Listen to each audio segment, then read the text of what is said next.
నిమిత్తము హింసింపబడిన వారు ధన్యులు, పరలోక రాజ్యం వారిది. నా నిమిత్తము జనులు మిమ్ము నిందించి హింసించి మీ మీద అబద్ధముగా చెడ్డ మాటలలో పలుకున్నప్పుడు మీరు ధన్యులు. దేవునికి స్తోత్రం చెప్పండి. హల్లెలూయా. మీరు ధన్యులు అన్నారు. ఏమన్నాడమ్మా? ఇక్కడ ఏమంటున్నాడు? నీతి నిమిత్తము హింసింపబడి వారు ధన్యులు, పరలోక రాజ్యం వారు. నీతిగా మాట్లాడుతున్నప్పుడు, నీతిగా ప్రవర్తిస్తున్నప్పుడు, నీతిగా జీవిస్తున్నప్పుడు జనులు నిన్ను నిందిస్తారు.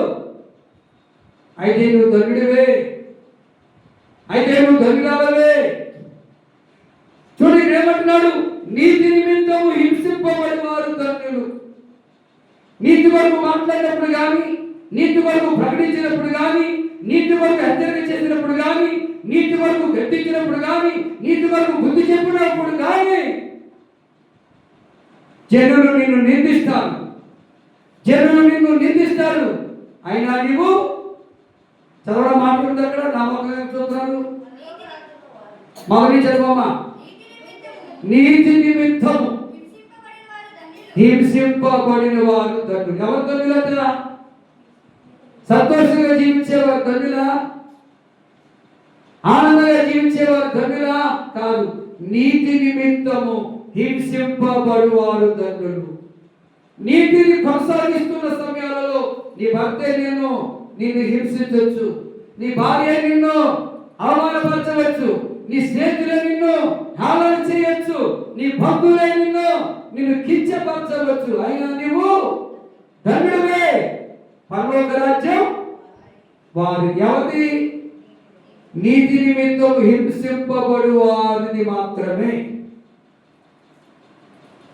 నీతిగా నడుచుకున్నప్పుడు కానీ, నీతిగా మాట్లాడుతున్నప్పుడు కానీ, నీతిగా క్రియలు చేస్తున్నప్పుడు కానీ జనులు నిందించిన హింసించిన నీవు ధన్యువే అని వాక్యం ద్వారా చెప్పబడుతుంది.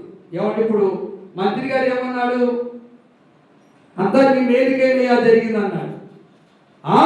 నా వేలు తెగిపోవటం, నా బ్రతుల వేలు నేను నరుకున్నానని, నాకు నరకడం రాదని నన్ను హేళన చేస్తావా అని గోతులో దోషేశాడు.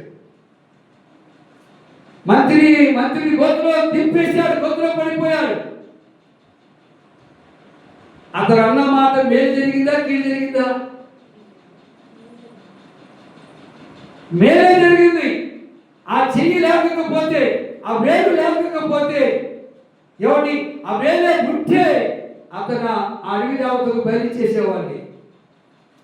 మంత్రి మంచి మాట అన్నాడా చెడ్డ మాట అన్నాడా? ఉన్న మాట అన్నాడు. ఇది నీ వేలు కోసమేనని, ఇది నీ వేలు కోసమేనని అన్నాడు. నా చెయ్యి నా ఏలు నరకబట్టం, నా ఏలు లేకపోవటం మేలు కోసం అంటావా? హేళనగా ఉందా? అపహాస్యం చేస్తున్నావా? కించపరుస్తున్నావా?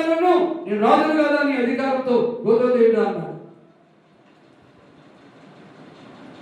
రెండవది ఈడేం చేస్తున్నాడు అన్న అక్కడికి వచ్చేది అంతా నా మేలుకే జరిగింది అన్నాడు. ఏంటా మేలేంటి?